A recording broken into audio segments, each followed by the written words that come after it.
watching Lady J. Yay! Jay Jenkins, you're sick for this one, baby. Hey, come on. Lady J's montage is a show to watch for the mom and the children and the pops, giving life to the community. In the community, there'll be more unity. Sit back, relax, take a look. Give me 28 minutes and you'll be hooked. Lady J's montage. Lady J, what? Lady J, what? Lady J, huh? Lady J, what? Hey, hey, hey. Lady J's montage is a show to watch for your mom and the children and the pops, giving life to the community. In the community, there'll be more unity. Sit back, relax, take a look. Give me 28 minutes and you'll be hooked. Lady J's montage. Lady J, let's go.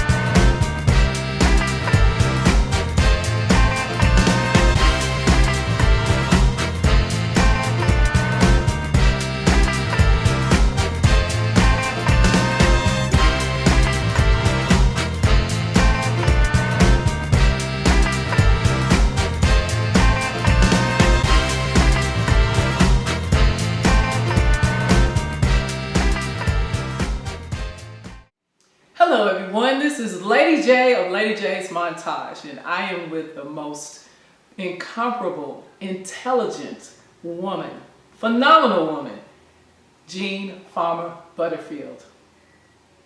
You were a member of the North Carolina House of Representatives. What exactly does that entail? That means that I was in the legislature, and I represent people from Wilson and Edgecombe and Nash and Pitt counties over the years, making laws for the state of North Carolina and doing the budget for the whole state. For the whole state? Yes. Okay, so how did you prepare for that career? It evolved over the years. I have always been involved in politics all my life. My parents were involved in politics, and I was even president of student government. Oh, wow. In high school. And one of my favorite teachers was my civic teacher. And I was so impressed with her and how she taught the subject till I was fascinated with it. And she's still living in Wilson today. Oh my goodness. Okay, so that was a motivator. Your teacher was your motivator. One of my motivators, yes. Okay, and what type of education did you have to go through to get to where you are now? My parents always stressed education. That was important. In fact, they had 6 girls and 2 boys, 8 children, and they told all of us that we were going to go to college, like it or not. And if we went and we didn't like it the first year, then we could come out and do something else. But the goal was to have each child go and try to succeed and get an education, because they saw the education piece as a ticket to success in economic success, as well as social and cultural success. Okay. Well, the more you know, the more you grow, right? That's so true. Okay. Very true. All right. How do you feel about community service? Community service is very important.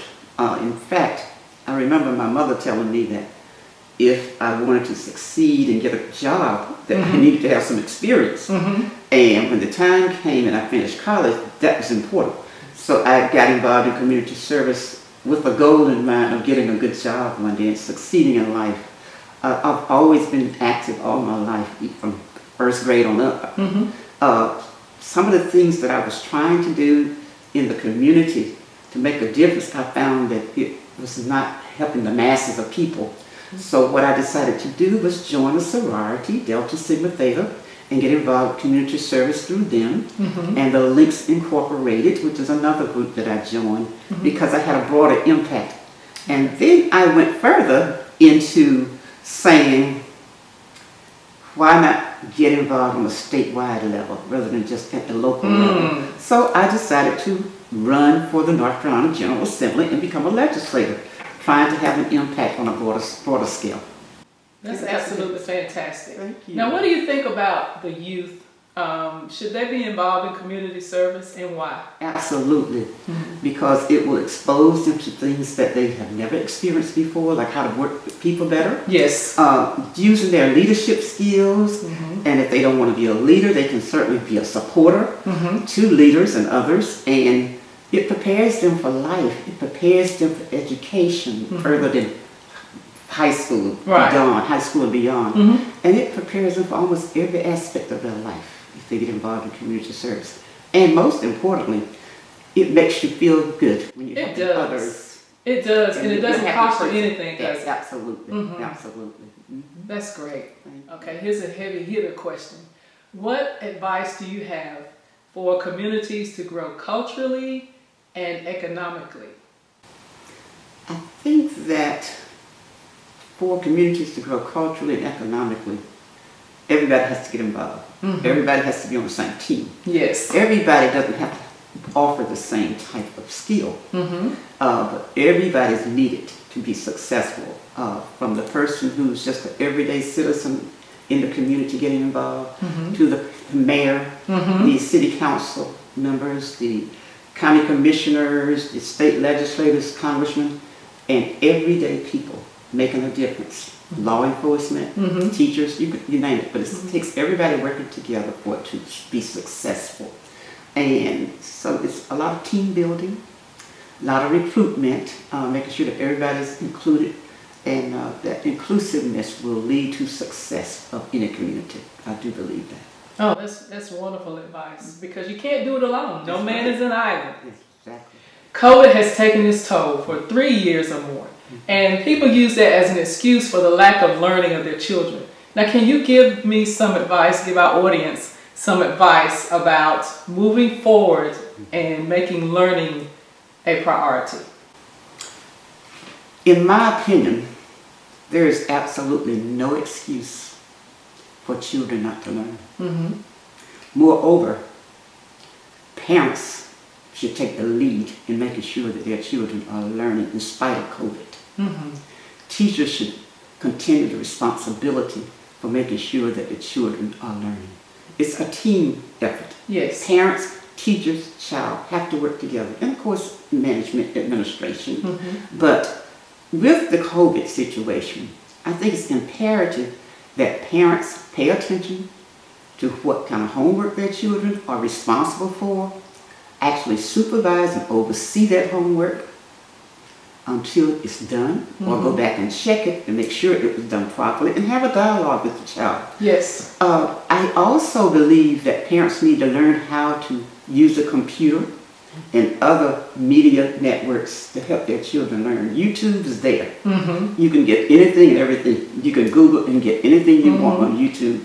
If I don't understand how to do the math that my children are doing, let me YouTube and figure this out. I had to do that with my grandbabies recently in California, because they were doing math. My 10-year-old grandson, and he needed help. And I'm thinking, I'm not going to be embarrassed. I've got to help my grandbabies. So I went cheated with YouTube before he got with me, and when I got with him, I was prepared. So technology is an advantage to this point. Exactly. And if indeed you don't have the skills or the education to be successful in working with your child, seek out others. It's okay to ask for help.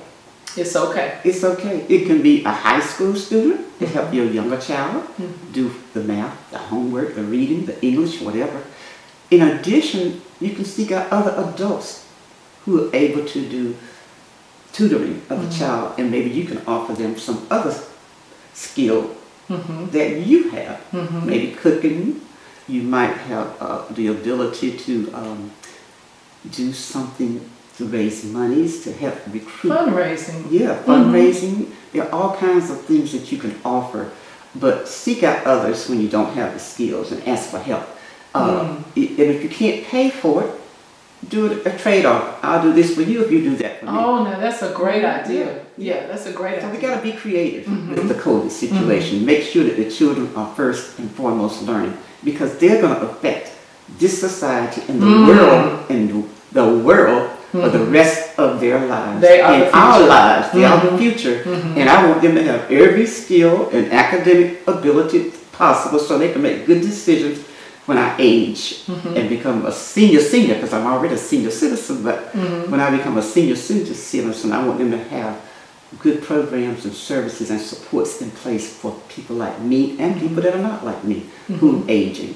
Finally, I would say that the teachers have an obligation, regardless of COVID, to make sure that those children have every opportunity to learn, to communicate through the media and other means.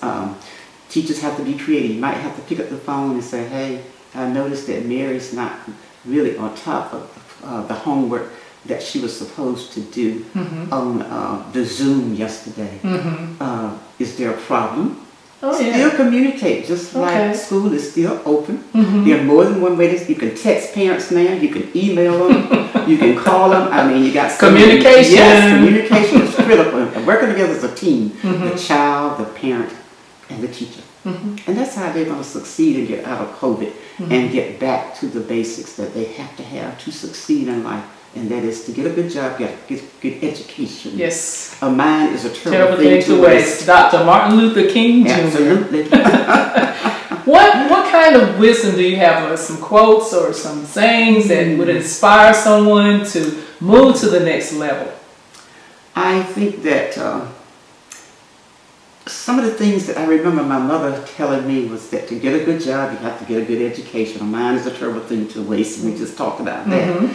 And that motivated me because I saw that as a way to do some things in the world that I wanted to do. And it worked out very well. So education does make a difference in terms of what kind of lifestyle you have, and what kind of experiences you have, whether or not you travel to Africa or whether or not you stay in Wilson all your life, whether or not you can actually give to people who need in the community. Economics is important. Being a productive citizen is important. So she stressed that to me, and my father did as well. I can remember them saying, don't worry about what others are saying about you. Mind your business while they try to mind your business. Good advice. I like that. And basically what they were saying was that people who are gossiping about you negatively, or people who are worried about you may have more than they do, let that be their problem. And if they wanted to succeed, then they would try to be what you're going to be and do what you're doing. Minding your business, doing what you're supposed to do and staying focused. Oh, wow. Yes.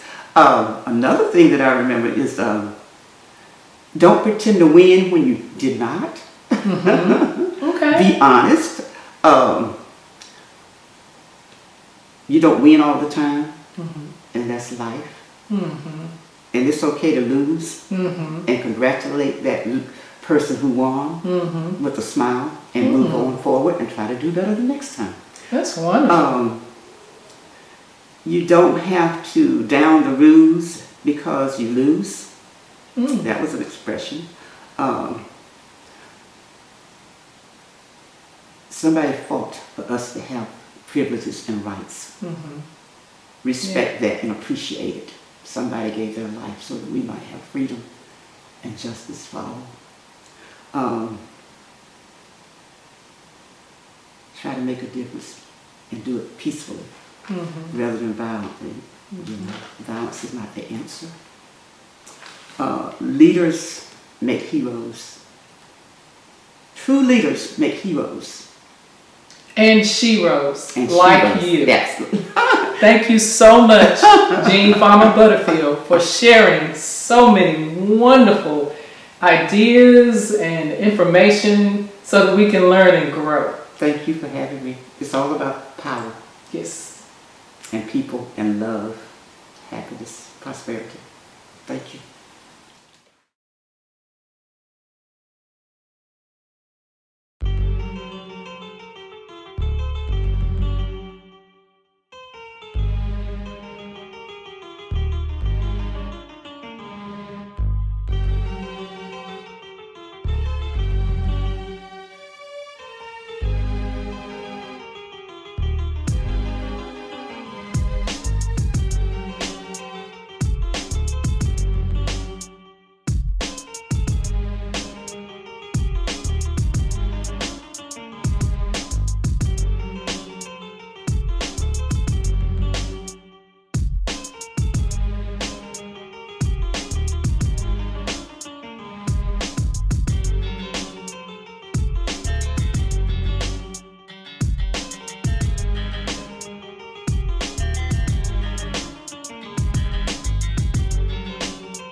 The object as far as getting in trouble is never getting in trouble at all. You don't have to worry about getting out. But the best thing about it is you got people like us that can assist you in staying out of trouble, like helping you out of that, but never get in trouble.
Hi, we are with Tedeschi Birdman Swenson. How are you today? All right, how are you doing? Right. I mean, you are the Birdman. Can you tell me the different kinds of birds that you're involved with, and why did you choose this profession? Well, the kinds, I have to count them. Finches, canaries, parakeets, quakers, conures, Indian ringnecks, cockatiels, and I'm pretty sure I forgot some. Oh my But I goodness. think it's 9 different kinds. Okay. But I got into it outboard. Okay. I had chickens and turkeys and I sold them. Mm-hmm. So I started buying exotic birds. Okay. Started with 2, now I got like 42. Wow. So how is that market now? People really buying those for pets or? I think when COVID came out, it had a lot to do with it because then people couldn't have, when they rent places, dogs, cats, Mm-hmm. the people didn't want them. Mm-hmm. So the only other thing was a bird. Okay. So people started buying birds. All right. And then it's more of, you go where the people want. Mm-hmm. So Okay. I be traveling sometimes. Sometimes I go 2 hours, 3 hours, 4 hours, but it'd be worth it. It's worth it. It'd be worth it. Okay. All right. And I'm meeting people. Uh-huh. That networking is so important. That's how you Yes. move forward. Because you get out of that box, you get out of that shell, and you meet more people and make more recommendations. Right. Really good business skills. Yes. Okay, all right. So how does someone get into that? Do you read a lot about the different kinds of birds so you know exactly what kind of food they need? Yeah, but my thing is I would rather talk to somebody who got them already. Oh, yeah. Because they know. Okay. So you are doing your homework. Right. Okay. Right. All right. I read a little bit, but I want to also talk to someone who's already got them, got Mhm. experience with them, because reading can't tell you all the little stuff. Right, exactly. They tell you The experience. Right, Mhm. right. So I like to go see people Okay. and let them tell me. All right. Well, thank you so much for being on Lady J's Montage. Thank you. Wait, don't skip. Come on. Good girl.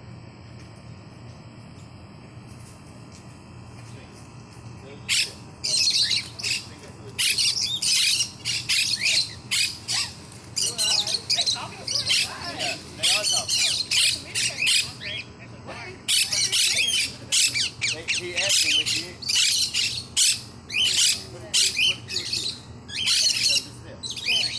Good girl, man.